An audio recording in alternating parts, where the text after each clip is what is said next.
حضرت آدم علیہ السلام سے پہلے 28 قسم کی مخلوقات اس دنیا میں آباد تھی۔ سب سے حسین مخلوق کون سی ہے؟ کیا آپ جانتے ہیں؟ سیدنا آدم علیہ السلام کی دنیا میں تشریف آوری سے پہلے زمین پر 28 قسم کی مخلوقات آباد تھی۔ مختلف زمانوں میں کئی ہزار سال عجیب و غریب مخلوقات یہاں آباد رہی ہیں۔ جنات کے بارے میں تو سبھی جانتے ہیں کہ آدم علیہ السلام سے پہلے یہ آباد تھے۔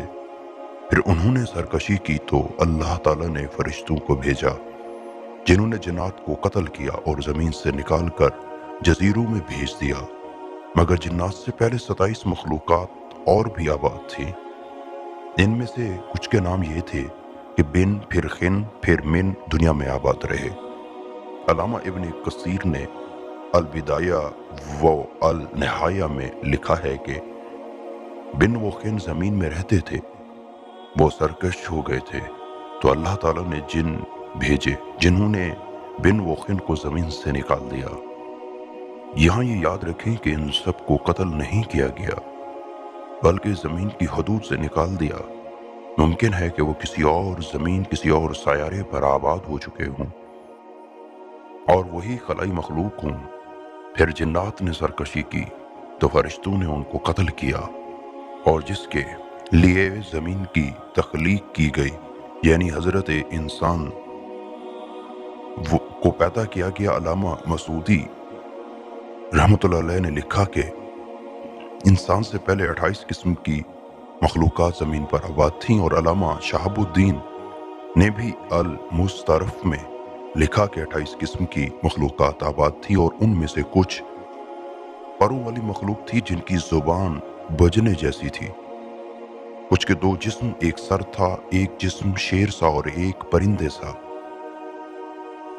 اور ان کے بال اور ناخن ہوتے، کچھ کے 2 سر، ایک آگے کی جانب اور دوسرا پیچھے کی جانب ہوتا تھا، کچھ نصف انسان جیسے تھے اور ان کی کئی ٹانگیں تھیں، کچھ کا منہ انسان سا اور پیٹھ کچھوے جیسی اور سر سینگ سے بنائے گئے تھے، کچھ کے سفید بال اور گائے جیسی دم ہوتی تھی، کچھ کے ناخن خنجروں کی طرح اور لمبے کان ہوا کرتے تھے۔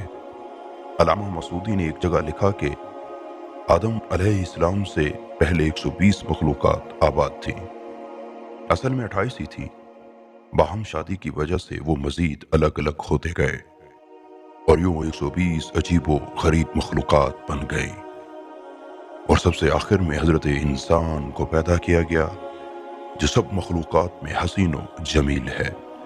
اللہ رب العزت نے فرمایا لَقَدْ خَلَقْنَا الْإِنسَانَ فِي أَحْسَنِ تَقْوِيمٍ، ہم نے انسان کو سب سے اچھی صورت میں پیدا کیا، اور حدیث پاک میں ہے کہ اللہ رب العزت نے آدم علیہ السلام کو اپنی پسندیدہ صورت پر پیدا کیا۔ سب کا مخلوقات میں سے کچھ کے نشانات ملتے رہتے ہیں جن کو سائنسدان ڈائنوسار وغیرہ قرار دیتے ہیں، اور کچھ سمندروں جزیروں میں چھپے ہوئے ہیں۔ الجزائر میں موجودہ بہت بڑے پہاڑی سلسلے کی غاروں میں مذکورہ کچھ مخلوقات کی ان کے زمانے کی تصاویر ملی ہیں جو دریافت ہو چکی ہیں۔